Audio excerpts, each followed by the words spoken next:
আমি ওম নমঃ শিবায় ডেকোরেটর থেকে বলছি।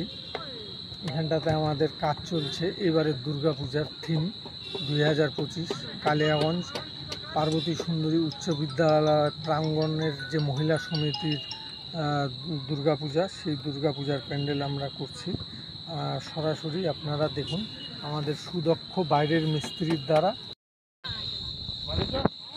খুলে দেবো, সব বলে দেবো, এগুলো কাজ করার তোলার জন্য। হারিকেন এগুলো ঝুলবে না।